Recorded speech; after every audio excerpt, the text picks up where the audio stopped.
Welcome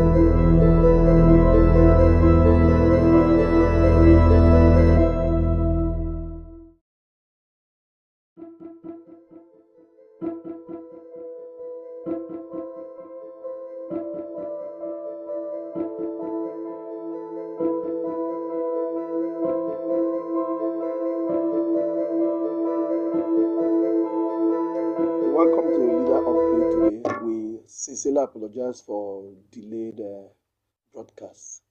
I'd like you to know that within the next 30 to 35 minutes, I'll be unpacking values for you. Last week, we started a discourse where we talked about value delivery recipe, how industry titans deliver outstanding results.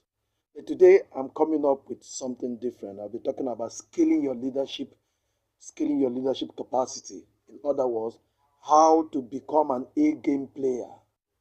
How to become an A game player. That's what I'm talking about this afternoon. How to become an A game player. And then, of course, I'll have a culture where I'll take the Bible passage and when I read, and then from there we'll begin to flow with our thoughts. In Luke chapter 2, verse 40 and verse 52 from the Passion Translation. Luke chapter 2, verse 40 and then verse 52 from the Passion Translation says, "The child grew more powerful in grace, for he was being filled with wisdom, and the favor of God was upon him. As Jesus grew, so did his wisdom and maturity. The favor of men increased upon his life, for he was greatly loved by God."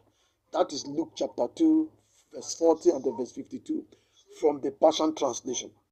Now, we don't have all the time to play around preambles and the rest of them, so I'll just delve into what I want to handle. The first thing I want to say is you are only as good last performance because last year's performance is this year's starting point. You are only as good as your last performance because last year's performance is this year's starting point. That's what the CEO of the Titan Academy, Robin Sharma, said. The man who has written so many books that are bestsellers. The one we are currently reading is the Wealth Money Can't Buy. But what about the everyday hero, the 5 a.m. Club, the Leading Without a Title, the monk who sold his Ferrari? But I love his mindset. He said you are only as good as your last performance because last year's performance is this year's starting point. Wow. So whatever you achieved last year in last year's performance, I guarantee you it's time to tell yourself, no, I need to scale up my leadership, scale up my business. Don't forget there are 7 mountains of influence. And if you are leading any of these mountains of influence, you are a leader. We have the mountain of family, we have the mountain of religion, we have the mountain of media, we have the mountain of arts and entertainment, we have the mountain of education, we have the mountain of politics, and of course, we have the mountain of business. Now, he said you are only as good as your last performance because last year's performance is this year's starting point. What we're simply saying, whatever, if what you did yesterday is still amazing to you, you didn't grow today. That's the meaning. Second thing, we'll look at my only pastor, my coach, my mentor says, your capacity in life is what you can contain and what you can handle. That's your capacity. Your capacity in life is what you can contain and what you can handle. And the difference between a surgeon and a pump attendant is capacity. The difference between a surgeon and a pump attendant is capacity. So I'm just trying to summarize that leadership stands on 2 legs. One is character. The other one is capacity. In other words, one is attitude. The second one is aptitude. Why capacity is the principal, character is the sustainer. So if you have capacity and you lack the character, I guarantee you success will be short-lived. So let's just dive into 3 points, 3 thoughts. 3 thoughts, and the first thought I want to say that when what they must do exceeds their capabilities, the result is anxiety. We are looking at how to scale up your leadership capacity. If what you are expected to do is bigger than your capacity, I guarantee the result will be anxiety. You will be anxious because you have been asked to carry out an assignment or a task, but your capabilities, your capacity don't measure up to whatever you are the result is going to be what? Anxiety. The second thing is that when what they must do falls short of their capabilities, the result is boredom. You know, some people say in the comment, say, well, I'm underutilized because their capacity, their capabilities exceed what they have been asked to do. They have been asked to do a job of, let's measure capacity from 1 to 10. This guy is a 10, and you're giving an assignment of 4 or 3. No, that is an abuse. That's underutilization of his capacity or his capabilities. So, when what they must do falls short of what their capabilities, the result is going to be what? It's going to be boredom. And then the third one is that, but when the match is just right, the result can be glorious. What they can do and what they're expected to do just matches. What happened? The result will be so. Because of, we need to just look at a few things. What then is scaling leadership capacity? When they say you are scaling your leadership capacity, what are we talking about? When you look at someone in business, look at someone in media, look at someone in politics, look at someone in religion, look at someone in family or in education, and say this guy is scaling his capacity, is scaling his leadership capacity. Don't forget John Maxwell's first law of leadership. He said, the law of the lead. A leader's capacity determines his effectiveness. So, we want to look at what then is this scaling leadership capacity all about. Number one, it is taking initiatives and stepping up to lead while others are waiting for direction. You know, there are places you go to, people just wait for instruction. They initiative. No, I don't know. That's Nigerian balance I just gave to you. Not be me go to so if you watch some football matches, you just see players, once you give them ball, they pass it to the next person. I don't want to make any mistake at all. So, there are people who can never take initiative. Leadership is all about having a title. It's all about taking responsibility. So, people who cannot take initiative only wait to be directed. They are followers. So, when you scale your leadership capacity, you can take initiative. You step up to lead while others are waiting to be directed. Number two, it is investing in new knowledge, in new approaches to becoming a pro in your leadership delivery in a world full of amateurs. See, the world is full of amateurs. They said that 5% of the population make things happen. 20%, 25% watch things happen, and 70% are lost into the crowd. Wow. That brings me back to what Benjamin Franklin said. He said there are 3 kinds of people in the world. Those who think they think, and those who rather die than think. He said 5% actually are the ones thinking. 25% think they are thinking. And then the other 70% would rather die than think. Because creative thinking is hard work. That's why only few people do that. Or you can join the 5% club as against the 95%. So, investing in new knowledge, in new approaches to your assignment, to your business, to whatever thing you do, to the mountain of influence you are in, and then you become a pro in leadership delivery, in service delivery, in responding to world's problem. Of course, you know that problems, crises create opportunities. Crisis opportunities. They say that's where money hides in problems. Wherever there is problem, there is business to start. The 2 guys that started the Uber ride or whatever, the app on the Uber that you want to book a ride. These guys attended a tech conference in France. These 2 guys went on break just to have a lunch. And they stood at the junction for a very long time, and they couldn't get a cab to take them to where they will eat. Suddenly it dawned on them, what if we develop an app? And then we don't have bicycle, we don't have even tire. People will subscribe to this app, and then we share the percentage, 60-40 or 70-30 or 80-20 as the case may be. And then that's how the Uber ride started. These 2 guys, they don't have any bicycle, but now buying any car is nothing. Why? Problems create opportunities. Crises create business opportunities. So when you invest in new knowledge, what you are doing, you invest in the new approach in what you are doing, what we call, you become a pro. That means you are scaling your leadership capacity. Number 3, What then is scaling leadership capacity? Becoming a standout contributor that creates extraordinary value in every way you work. You have become a standout contributor. You see, I was listening to, what was his name, this leadership guru. Okay, I think it's Napoleon Bonaparte that said that leaders are dealers of hope. Leaders are dealers of hope. When the economy is messed up like it is messed up in my own country here, that is when leaders show up. You become a standout contributor. You create extraordinary value in every way you work. Last week, don't forget I talked about value delivery recipe. So I said that value is simply the difference, your difference in the marketplace. So this guy is working somewhere. This guy is a pastor somewhere. But guess what? He is making contribution. Not just, he is stand out contribution. He creates extraordinary value everywhere he walks.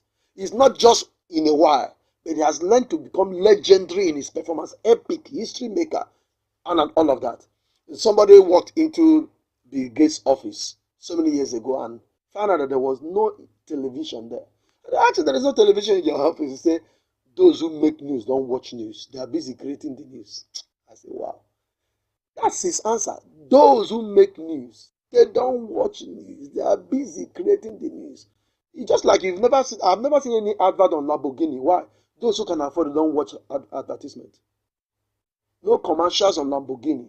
Because the people who can afford it, they don't need it. They don't need to advertise it. So you become a standard contributor. You create extraordinary value everywhere you work.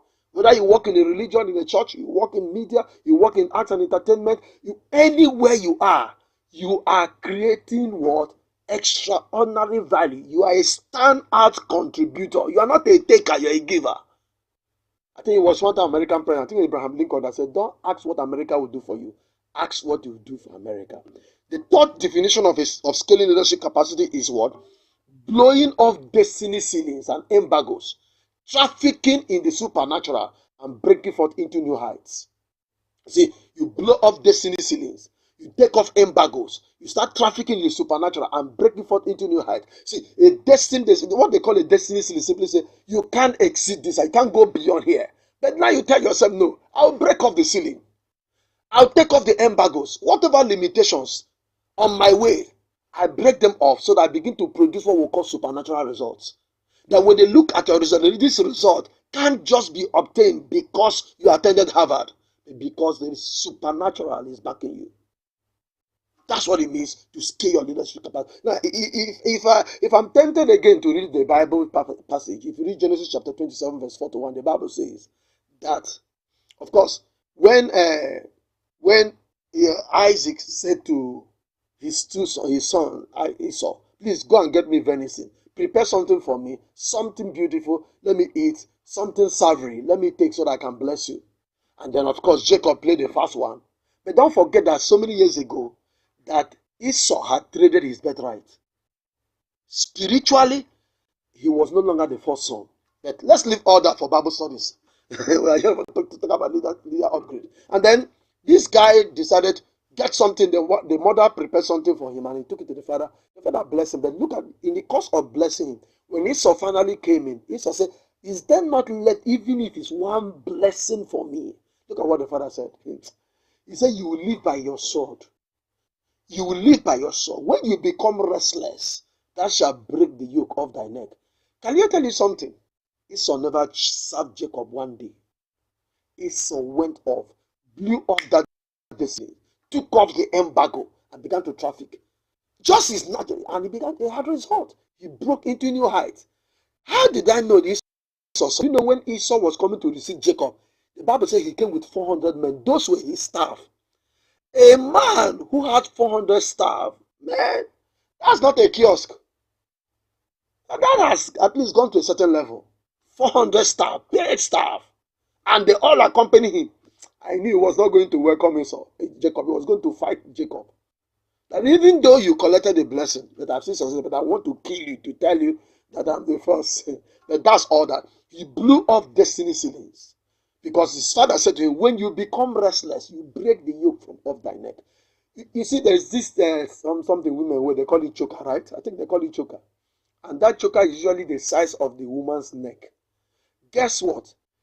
What if while the woman is wearing that choker and suddenly her neck expanded? What will happen to the choker? The choker will break off.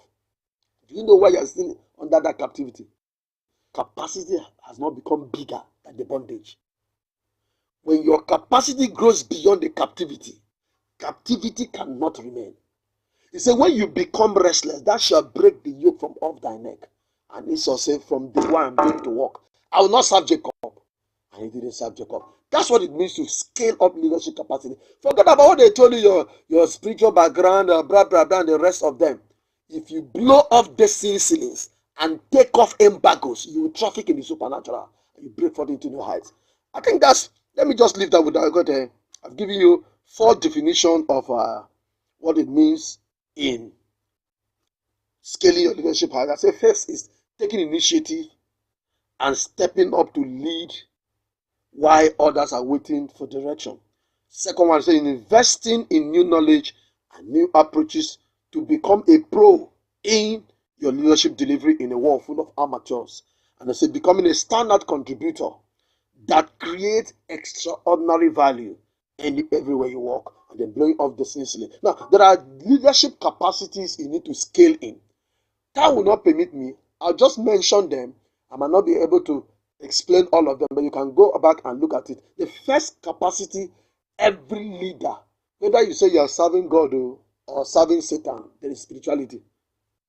If your spirituality is that there is no God, that is your spirituality.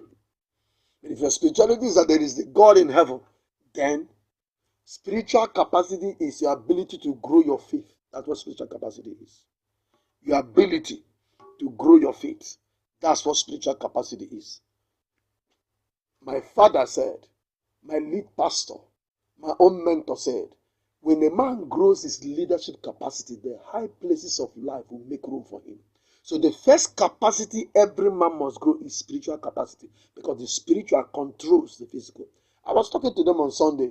Yesterday when I was teaching in the branch that I pastor, because the resident pastor is expected to teach at least the first class and the last class. I was teaching them hearing the voice of God. And I said, if there is one capacity you must have, grow as a Christian, is how to hear the voice of God. If you don't hear the voice of God, destiny error is guaranteed. And then it wasn't long. Somebody has proposed to me. What about this? What about it? What about it? What about it? I said, that is why you need to be hearing the voice of God. That even if they are about to pay your dowry, and the Lord said, this is not the person. You say, my Papa, no collect drink. Spiritual capacity is vital. If you can't hear the voice of God, Christianity will be boring to you. I guarantee you. Very boring. Because when you look at the economy, look at what is happening around. The only thing that can keep you is the voice you are hearing in your inner man. Spiritual capacity. Under spiritual capacity, there are so many things. Somebody met me one time and said, I want to grow spiritually. I said, which expert? He said, spiritual. I said, no. Prayer is spiritual capacity. Warfare is spiritual capacity. I just began to grow your inner man, following the voice of God, spiritual capacity. Being visionary is spiritual capacity. So, the person didn't know. I said, okay, when you find out where you need to go, because spiritual capacity is the ability to grow your faith. That's all. Grow your faith in prayer. Grow your faith in receiving. Grow your faith in dealing with whatever that's happening. So I spent so much time on spiritual capacity. And then the next one is character development. You see, more often than not, the church celebrates gift and forgotten that it is possible to manifest spiritual gift and go to hell. But it's impossible to manifest spiritual fruit and go to hell. Why? Spiritual gift speaks of power, while spiritual fruit speaks of Christ's character. You cannot have a fruit until the tree is with you. You can have a gift when you don't have the fruit. Why? Because it's a gift. It's not the word of the Spirit, it's the gift of the Spirit. And the Bible will always say that the gift and the calling of God are without repentance. So rather than dwell on, I must manifest this, you manifest power. A man once said, any man who is anointed with supernatural power, with that character, is a tsunami about to happen. I guarantee you. Haven't you seen the arrogance of people who think they can conduct deliverance? Yeah, they are very unforgiving. They lack the character development. We'll talk about character. We mean your personal character. We mean your family character. We mean your social character. We mean your financial character, and then your professional life. That's what we'll talk about character. When you have a character, a particular trait that you are developing around the social media, not everything somebody posts that you go and like, based on the character you're developing. MC don't begin post something now, begin to like it. Am I a comedian? So, character development, because leadership sits on two stools. One is character, the second is capacity. Say it a different way: attitude and aptitude. Please scale up your capacity in what? In character. Number three. Now, about passage better, let me not bug you with that. Number three is visionary lifestyle. You look at people that they enter this year now, what they had was what is called a New Year resolution. And I guarantee, I can speak from experience, New Year resolution doesn't last more than 3 weeks. I used to do New Year resolution so many years ago. I stayed with my parents every year. Okay, I will not fight this year. Okay, I will not do this one. And I believing that it will work. As first week of January.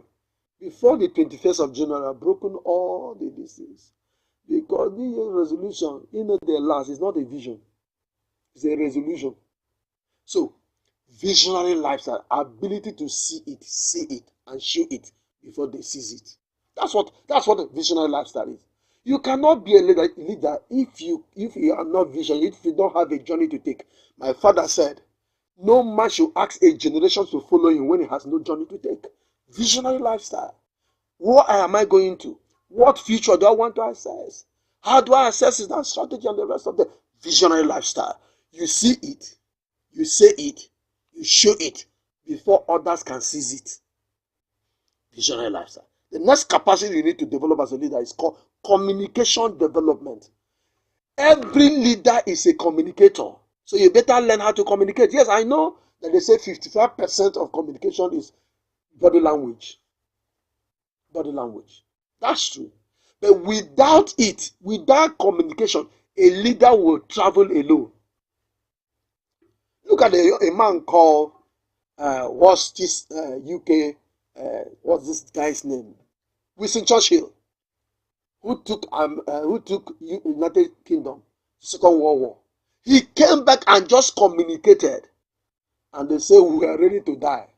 We are ready to face the Nazis headlong. Why? A leader communicated. Communication is not something you just stay and begin to pray that your communication level should grow. It's not something they lay hands on you. It's just like asking somebody to lay hands on you so you become a pilot. No, you develop the capacity. And before you can fly an aircraft, you must have flown 30,000 capacity, 30,000 miles. So, communication. You just have to learn it. Number 4 is problem-solving capacity. This is the fastest way people become leaders. When you are a problem solver, it's very easy for you to become a leader. Because leaders solve problems. Followers create problems. Leaders solve problems. Whenever you put somebody in leadership position and all he brings is the one problem we have is this, the problem we have is this, without providing solution, he's the follower, so the leader. He's just having a title. Problem solving capacity is the fastest way. If you read the Bible, Jesus provided bread and fish for them. They say, we want you to be our political leader. Because it's a problem. If you read Judges chapter 11, as soon as this guy, Jephthah, solved the problem of his people, this was a guy, they say, your mother is not a bona fide wife, was not married, she was not married in a proper way, so you're not going to share in her father's property. So they drove him away. But this guy went somewhere and hid himself to Hash, what I call hide to Hash. He stayed somewhere, began to build his capacity to solve problems, and they started looking for him. And the Bible says when he came, he said, if I must go with you, let's sign a memorandum of understanding. That as soon as I come back from this war, I will be your leader. They say, noted. Sign. Problem solvers are leaders. Naturally. So, You need to grow your problem-solving capacity. This is one skill, this one capacity that can't run out of any economy. No matter any economy, they need problem solvers. So if you can grow your ability, your capacity, your capabilities in solving problems, I guarantee you are a leader. You're a leader. Number 5 is thinking capacity. This one is very, very, very, very instructive. If you stop thinking, you start thinking. That's what Bishop Oyedepo said. Thinking capacity is the ability to think effectively. You sit down and look at something, and you are spending time, not just jumping into conclusion or giving a hazy conclusion or being cynical, or how will I put it? You just said this thing will not work. But you sit down. A Nigerian preacher visited a company in America, and they took him to 3 offices. The first office they took him was sales. The second office was administration. And then they went to the 3rd office and found out that people were there were no tables, just this poof and the rest of them. And these people were almost practically sleeping. So he wanted to rattle one of the ladies from sleep. He said, don't touch her. He said, but she's sleeping on duty. He said, no, she's not sleeping on duty. He said, what is she doing then? She said, she's thinking. This girl is paid to think. And he said, to shock you, the last thought she gave to us, that he gave the company $20 million US as profit. This girl is paid to think. She just sit down, no chair in the office, just lying down on the roof, and then she's thinking. She is paid to think. Ability to process information. I remember so many years ago that when we were building Canaan land, and then they wanted to move in one big equipment into the hall, and it couldn't pass through the door because the tire of the crane whatsoever was very, very, very big. And Bishop Edo said, give me 2 minutes. He went to his thinking room. There's a place that has thinking room. If you go to Canaan land, he has thinking room. He went there and sat down for 2 minutes, came out, he said, deflate the tire. What? As they deflated the tire, he said, now move the crane. He moved the tractor, he moved into, because as they deflated the tire, he reduced in size. Thinking capacity. Thinking capacity. You see, even the Bible tells us in Ephesians chapter 3 verse 20, it says, now unto him that is able to do exceeding abundantly above all we can ever ask or think. It didn't say ask and think. So you are either, so God answers your asking the way he answers your thinking. Let me say that again. God answers your thinking the way he answers your asking. So if you are thinking, you are praying. Or if you are thinking, you are asking. If you are asking, you are thinking. What Bishop Oyedepo said, if all our praying through will turn to thinking through, would have been through long ago. My own pastor and leader said to me, if you can take 2 hours in a week, pray in tongues for 30 minutes, and then think for 1 hour, 30 minutes, your approach to your assignment will change. I tried it once. It didn't work like Wi-Fi. I began to try it. Even if it's not up to 1 hour, 30 minutes, just think for 10 minutes every day. You'll find out that your approach to your assignment will change. Thinking capacity. The 6th one is focus development. Focus development. You see, some persons, focus development is ability to stay on the mission without conflicting pursuit. Ability to stay on the mission without conflicting pursuit. Some persons are suffering from what we call ADD, attention deficiency, dysfunction, ADD, they call it. They cannot just concentrate for 2 minutes. But if you can grow your capacity of focused thinking, you see, if there is a small hole on this roof, and the water begin to drop on the floor, on this floor, bam, bam, bam. After some months, that water will bore a hole on the floor. Now, does water have teeth? No, it's just about focus. And I love the way Confucius says it. He says, a man who chases 2 rabbits catches neither. A man who chases two rabbits catches neither. So there is need for you to have focus development. Develop your focus, ability to stay on your mission without conflicting pursuit. You started, you wrote out all the things you want to do. Suddenly, you are running from something. The next time you are running off, you lack focus. Number 7 is emotional capacity. This is very key if you are going to be a leader. They carried out a research and they found out that 95% of Fortune 500 companies, their CEOs have emotional intelligence. Their EI, not okay, today we have artificial intelligence, AI. But they say if you have emotional capacity, emotional intelligence, that 95% chances that you're going to succeed as a leader is guaranteed. What is emotional capacity? Ability to handle adversity, handle failure, handle criticism, and change and pressure in a positive way. There will be pressure. There will be changes. People will criticize you. Adversity will come and go. My pastor said adversity has everybody's address. Adversity has your address. He knows where you live. So when it's try, because he said life happens. When life happens, what do? You know, each time I teach on emotional capacity, there's a story my pastor told us that I don't forget. When he was pastoring somewhere else, he was not the general overseer there. There was one young lady that wanted him to marry her. And then finally he started Gateway. I think whether she worked in the office for a while, and after a while she left. Now, my pastor went to preach somewhere, I think outside the state, outside Port Harcourt. And then this lady was attending that program. Day 1, the power of God moved. Day 2, the power of God moved. So day 3, my pastor decided that we should take testimonies because he believes that when you tell God thank you, God will say you should take more.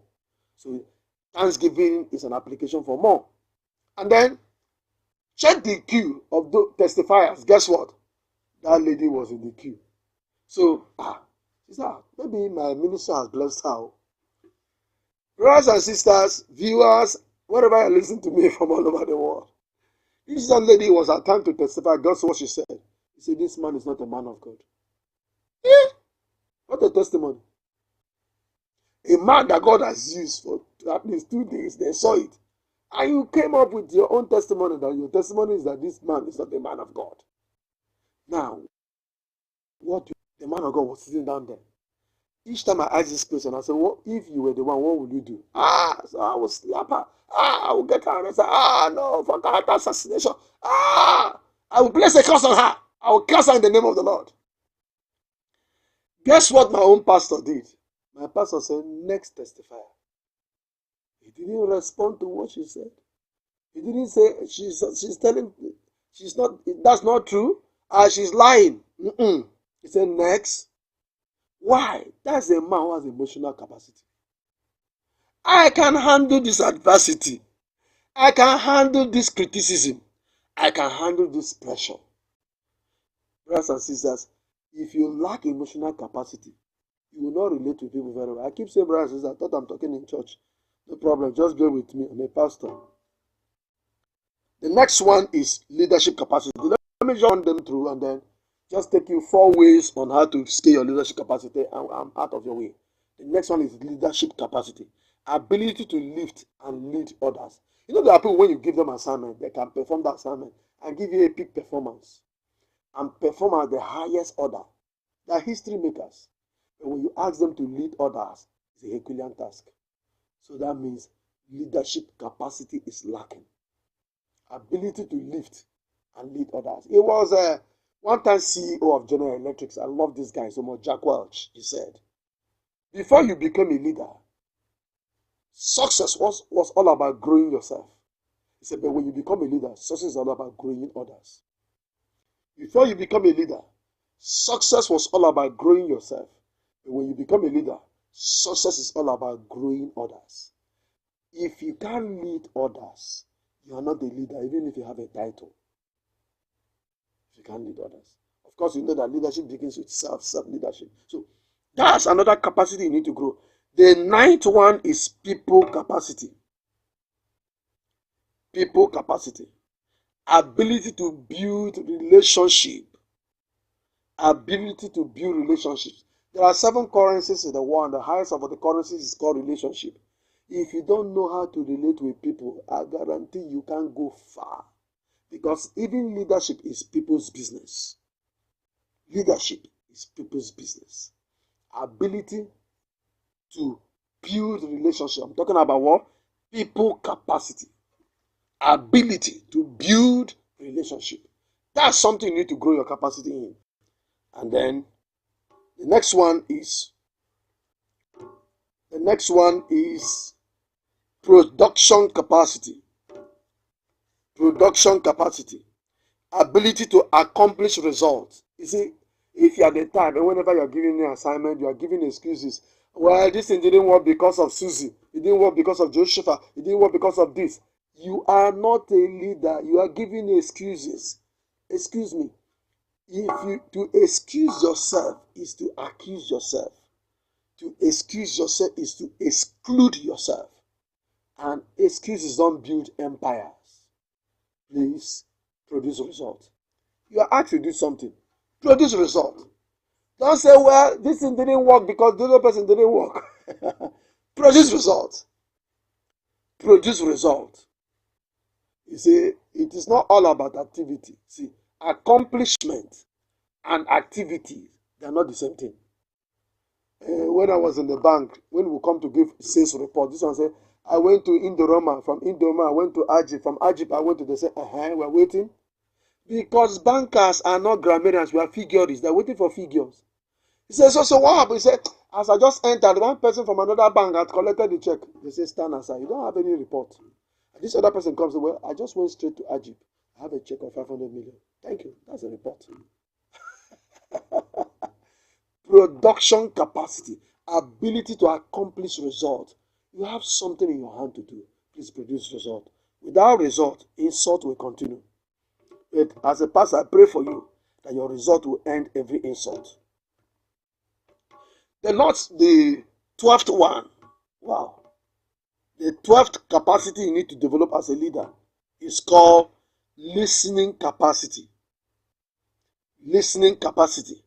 Ability to connect with people's heart by using your ear. You know, they said that they found out that most people don't listen to anybody. They're just waiting for you to answer that they can give you a response. And that's very dangerous for a leader. Somebody is talking to you. All you are thinking, what should I answer her? What should I answer him? You are already failing counseling. But do you know, if you are listening, you will hear what is not being said. When you are hearing someone, only hearing what he's saying. But you can hear what is not said when you are listening to the person.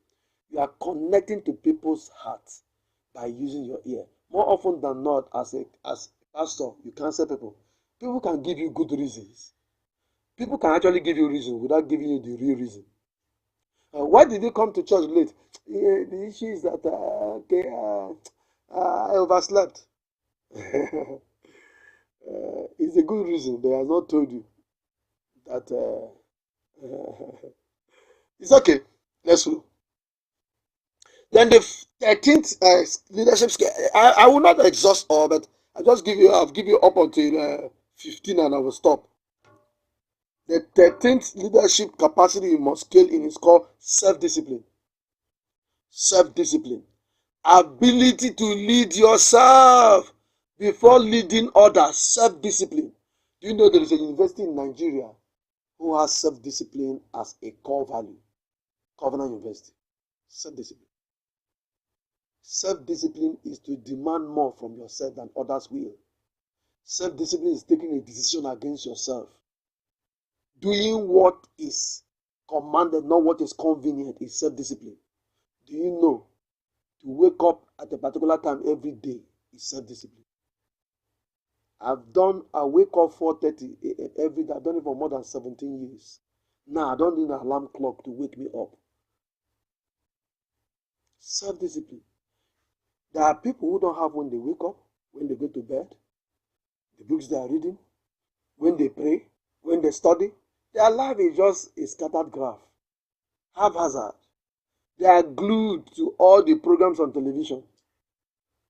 You can't spend time watching others and be productive, oh, except from watching what you are watching. That enhances what you do. If what you are watching enhances what you do, it's a different ball game. If you are watching because you want to be creative, you are learning something, then keep watching. But if all you are watching is just to while away time, I guarantee you, your brain will be sawdust. Because one of the things they said that victims own big television, leaders own big library. Victims love entertainment, leaders love education. Victims blame everybody for their predicament. You see, the reason I'm here is because my parents didn't send me to a good school. I went to Urupoko Primary School. So all of those excuses there, play the blame game, play the blame game. But it's just your problem you have is self-discipline. You're not disciplined. You don't know when to go to bed. You don't know what to say. Even though this program is interesting, let me put on the television. You don't know when to read. You don't know when to pray. You don't know when to fast. All of those discipline. It takes discipline to pray. It takes discipline to study. It takes discipline to have good friends. I'm talking about self-discipline. Only self-discipline can take care of the other leadership capacities. Ability to lead yourself before leading others. Number 14, servant. The leader that will last, serve people and serve purpose. If you want to last in leadership, have a servant heart. Serve the people and serve a particular purpose. In fact, leadership is service. It was Simon Sinek that said, if service is below you, leadership is beyond you. If service is below you, leadership is beyond you. Whenever somebody asks you, where are you leading? Simply ask me, where are you serving? If service is below you, leadership is beyond you. Let's say that your church announces evangelism on Saturday. Say, well, it's for those small boys